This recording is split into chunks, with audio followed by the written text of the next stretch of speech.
Okay, people, we're a week later here. This is the next Friday, and I thought I would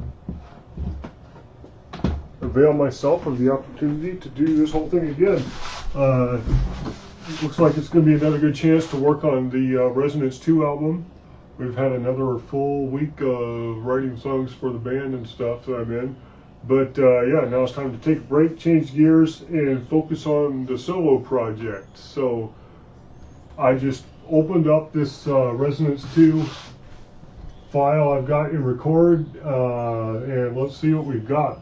I pretty much remember what we did last week, but don't remember exactly where I left off, so we'll just play it to start off with.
Okay, there we have it.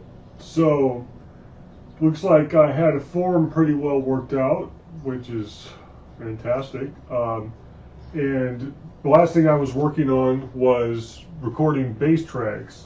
Got my trusty Ibanez bass here. I don't even remember which model it is. I'd have to look. But back a couple of years ago, I was doing some work playing bass in a band and in a church I was attending for a while. So I picked this thing up and it's been sitting around ever since. And I figured, well, what the heck, let's play around with having some real bass tracks. And it's doing okay so far. It sounds a little rough. I was trying some different things, some slap and pop. That translated okay. It's got some thumps here that kind of stick out, but I don't know. So we'll just see how it works. And but it looks like just from a first run through with recording bass, it worked pretty good.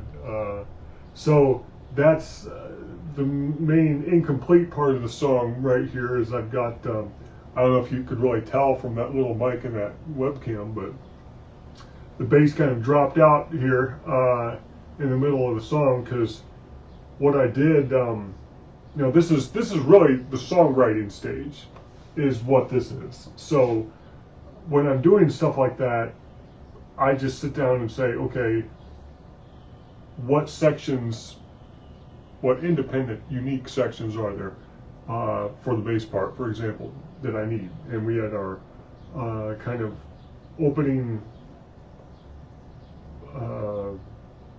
intro verse riff. God, because I would almost call that a chorus. Everything's kind of ambiguous with pop songs, because what used to be the verse became the chorus, and yeah, but so we got this intro riff, got kind of a bridge riff, or alternate half of the riff, whatever, the high part. Might as well play what I'm talking about. So that's like our intro riff. Kind of keeps going, some variations for 16 bars, whatever, and then we go into this kind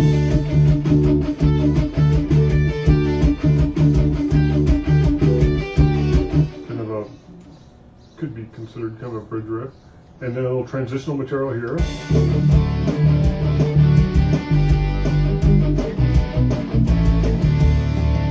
Oh yeah, so this is what I would really consider a verse, which is kind of backwards. And you know what? I've been kind of settling into a color scheme for this band, and I'm going to do that here. Usually I do the chorus riff, whatever is kind of the strong hook riff, make that red. And if I've got verse-like material, I'll make that yellow. So I'll swap these around here.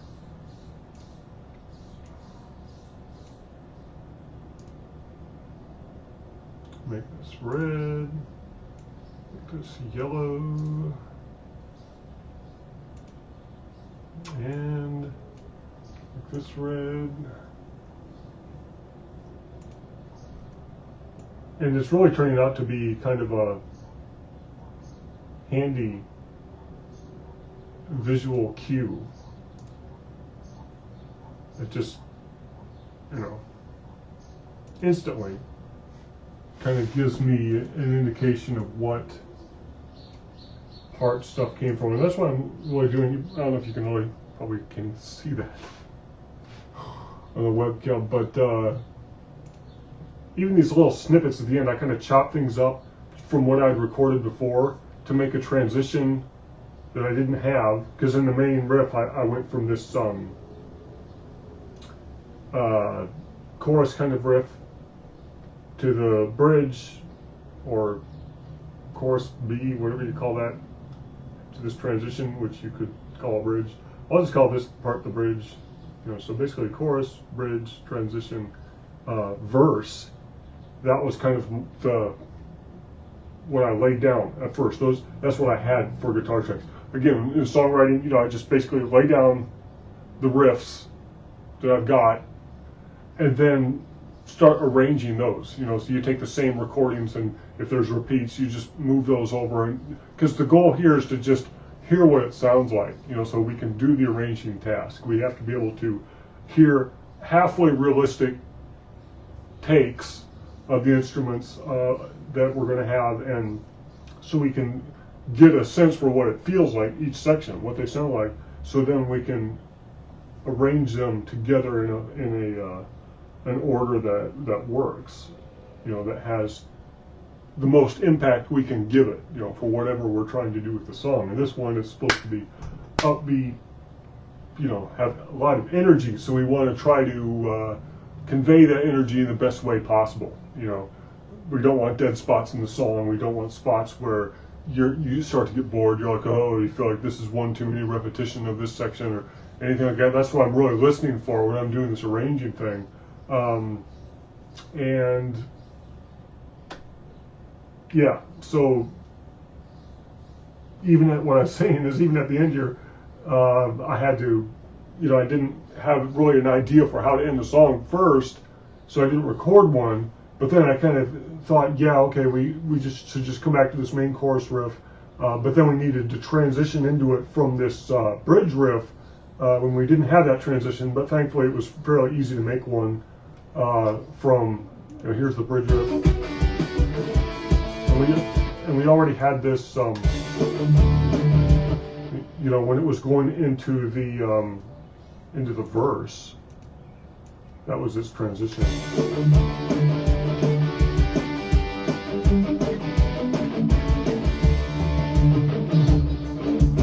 Then it went into more of this subdued kind of verse riff, and so we take that transition.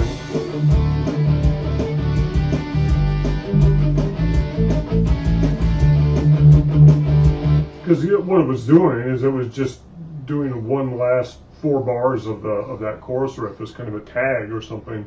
So it was fairly easy to just transition that into the straight up recording of the chorus and have another repeat of it. You know, a full 16 bar repeat. And then to make an ending, I just grabbed some snippets wherever I had, when I'd finished recording the riffs, you know, I had a sustained note, and so I just grabbed that for the end.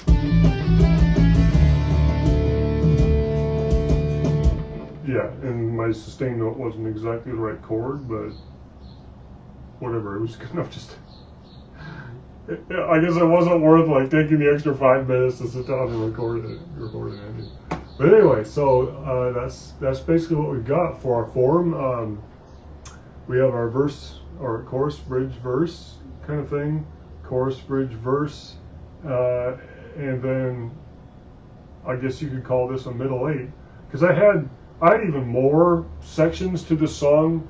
That was one of the reasons it was getting so complex, because I had like 5 different versions of it over the years that I at various times put together, and I just kept coming up with these middle sections. Like back in 2010, I was in the stage where I was just into this laid back, half distorted, really nuanced kind of half palm muted type sounds, and it was getting really organic and fluid and flexible, and I started coming up with all these kind of riffs that were kind of like that, and I ended up with a whole cycle of riffs. That's going to end up being another song called Prayer, I think, because it's got that kind of subdued feel to it. But it kind of led into that, and this verse riff was one of those. This is like one of the first ones I'd come up with. Where I'm doing these, and it's supposed to be even more kind of half palm muted than this. Just with the sound I happened to have while I was laying this down, it didn't really lend itself to that part quite as well.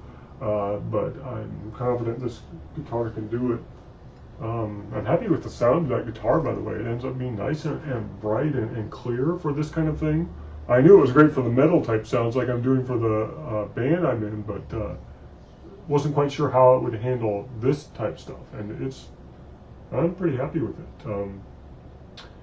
So yeah, that's, and another, when I was doing all that jamming back in 2010, pretty sure that's when this riff came out. I came up with this idea.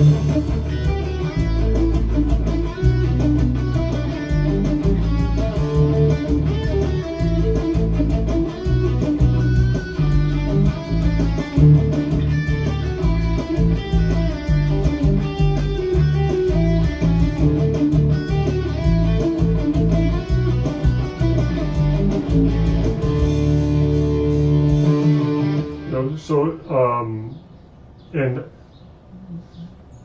that was kind of in the back of my mind as one of the riffs I wanted to use for this one, of the whole pile of them I had for this actual version.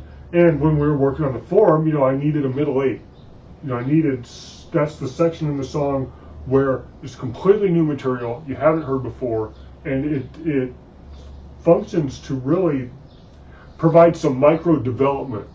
In a way, it can, or at least some relief or contrast. You're bombarded with this vibe, this groove that's being conveyed by your chunk of verse, chorus, bridge, whatever. Your riffs that have their little message. So you have the message, repeat the message basically. Maybe have some sections to be a little more compact second time around, or maybe more expanded, whatever. And then you eventually get to the point where, after 2 or 3 repetitions of that, you need, you're either going to end the song there and just have a very simplistic kind of binary form or something, or you need some kind of development, some kind of, where is this taking us feel kind of thing. And that riff that I had, which was kind of a guitar solo lead thing, with a nice pretty melody, that fit really well, since it was born basically out of jamming on ideas to expand this set of riffs for Sunday Glory. It fits really well, so I was definitely considering using that. And when it came time for a middle eight, I was thinking, well, sure, why not middle eight / guitar solo, because quite often you'll do the guitar solo over like the verse riff or chorus riff or something after the middle eight or whatever. It's one of the things you can do anyway. But here I'm just trying to keep things simple, straightforward. I want it tight. Since the riff has so much energy, I just want it to be really straightforward blast, run through. This isn't going to be a 7-minute song. It's right now we're sitting at like 4 minutes, 23 seconds, or 20 seconds, something like that. And that's about right for this to kind of preserve the energy that it's got. So I didn't want anything too drawn out, so I'm like, sure, we'll just combine this kind of, I already happen to have this riff that functions as kind of a verse / middle eight, whatever, so, or could, it could be, it could have been a verse in its own right, or any number of things, but, or a chorus to another song, or heck, you name it, but I think it's going to work out well for this piece. I think it's what it needs. So, I'm tickled to death. I've got a form that I'm happy with, worked out for Sunday Glory, something I had struggled for years to achieve, in little segments of time working on it. It's not like I was slaving at it all those years, right? But that's one thing that I'm really happy with. In writing a ton of songs for this band, I feel like I'm getting a lot more facility with the arranging part. It's easier to get a feel for what works for the riffs you've got, and just boom, you organize it. Because I only had, I don't know, I basically took maybe 4 hours total last Friday and did all of this. So I'm tickled to death with it, really. So hope this video isn't getting too long, but well, what the hell. I just wanted to talk about what I'm going to do next. So obviously the bass part, for instance, is not complete. So we're going to have to get in there and put these pieces where they need to go. And you probably can't see it too well, but we'll just kind of audition what we've got here. I'll solo the bass track, and here's for the chorus riff.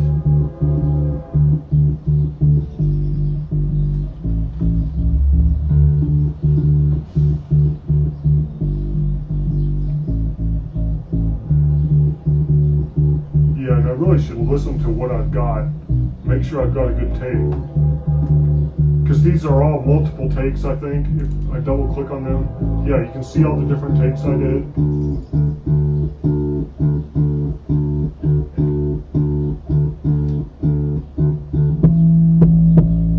Oh, that's the pop stuff I did. That's what's really jumping out. Might need to adjust the compressor settings and stuff for that if I want it. Try to tame it down a little bit or something. But yeah, the way this works, and I don't know if you can see it that well in that view, but you end up with a stack of the takes that you did, most recent one at the top. And the way it tends to work for me is, you know, I kind of finally get it.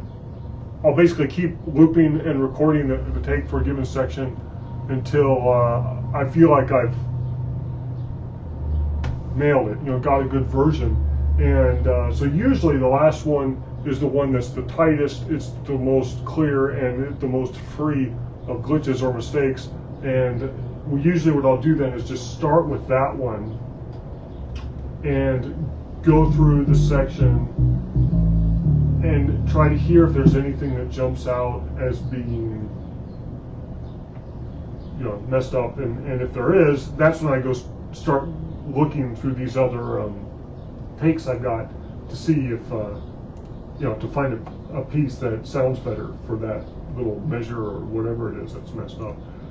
But that sounds pretty good to me. That's for the whole chorus verse transition right there. And we'll see how it plays together with the rest of the mix, just kind of focusing on the bass part. This will pick out errors in timing and stuff. I'll listen to it.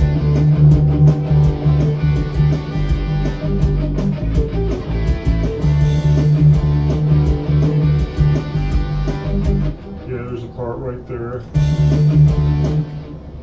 where I was lagging in my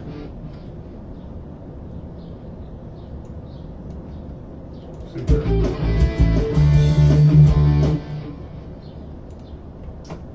And we'll take our little razor blade tool here and see if we've got another take that hits that a little better. Yeah, that was a little better. Let's try this one. Not too bad. Now look at that. Yeah, that one hits really tight. And so we'll take another, we'll try to make these transitions at the gaps. Oh, we're snapping. We don't want to snap. Find the gaps between those notes, since I'm being all punchy and gappy with my bass part. Find a gap. Boy, even that lags a little bit. What the heck is with that one? Oh. Here's one that looks a little earlier. Let's try that. Yeah, that was pretty good. Lots of good choices here. I took too many takes of it. I like that one too, and it's a little more subdued.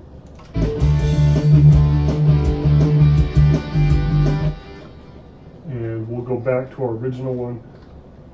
I mean, sure, this take that I'm sitting at now could have been a good one for quite a ways, but since I listened to the first, or the most recent take all the way through, and most of it was pretty good, I'll just keep going back to that. You'll basically fix the section I didn't like and then go back to it.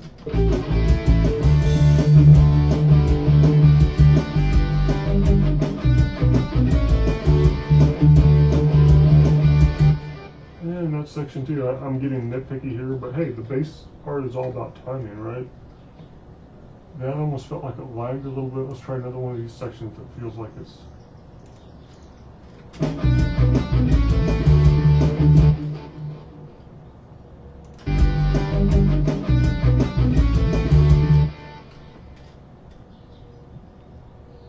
And I'm not sure if I like the way it goes into this note. We'll try this out.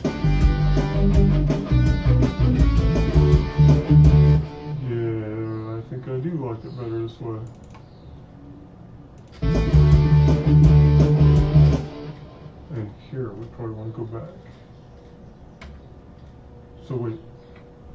We can just drag our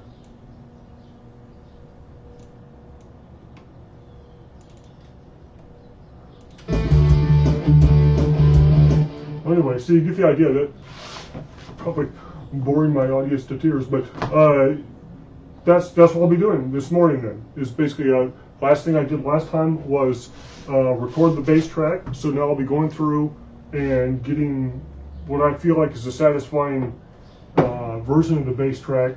And this isn't really what's going to be used for the final recording. I mean, it could be if I get really lazy or something, but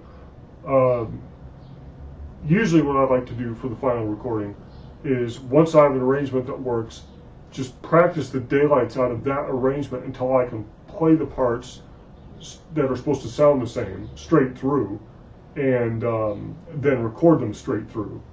And then if they're, go through this process again and really get totally nitpicky and get a perfect sounding take. But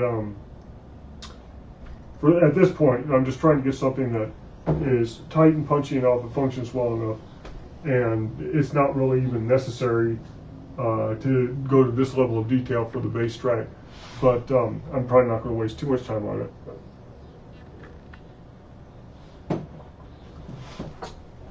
And then after that, I mean, heck, I'll probably think about synth parts. This song works pretty darn good as just drum, bass, and guitar.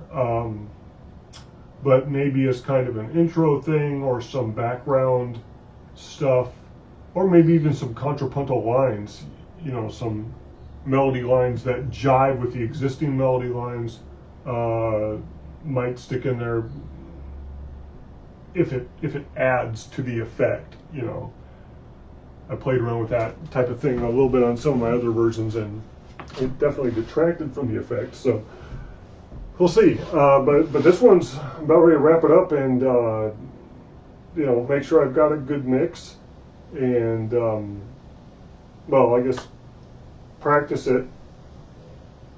I'm not basically. I'm not going to drop it and go on to the next song. We're not. This won't be ready for the mixing stage, of course, because I haven't recorded the real final takes of everything. So, but I'm not just going to practice to death till it gets all stale. What I would do at this point is start working on the arrangement of a subsequent song, and then every day or a few days or whatever, keep coming back to this and practicing all the parts with the background tracks that I've got, with the arrangement I've got, until it's really tight and really I can play it really clean. I've got all the parts nailed, and then I'll be ready to do a real recording of the guitars and bass if I'm going to stick with the real electric bass instead of doing a synth track. And at that point, make sure the drum sounds are what I want. But I kind of like this. I latched onto this one kit that Reason has, or Record has, for drums, a sampler kit, and I would like the drums to be consistent all the way through the album. That's one of the things you run into at mastering. If you have different drum kits for every single track, getting those kick drums to hit the same, have the same impact all the way through the record, it becomes a real project. And it would greatly simplify things if I just have one drum kit for the whole shebang, unless there's some effect or something, here or there that I need different. But mainly just stick with that. And I'm pretty happy with this one. I may end up tweaking some things or whatnot, but so that probably won't change. But if there's, do a real listen to the drum part, make sure everything is right the way I want it, and all the transitions are right. And if there's any synth parts, same thing. Make sure those are nice and clean. And then once I've recorded the final guitar and bass tracks, this will be ready to post as a YouTube video and call it, what would you say, like a rough draft version of the song or whatever, a rough cut, ready to be put on the shelf. And and at that point I will have the arrangements for 2 or 3 other songs probably. And the next one I'll work on, I don't even know. Well, talk about that next time, I guess. Probably already have some of it done, whatever the next track is going to be. So thanks for watching, and until next time, party on. Yeah.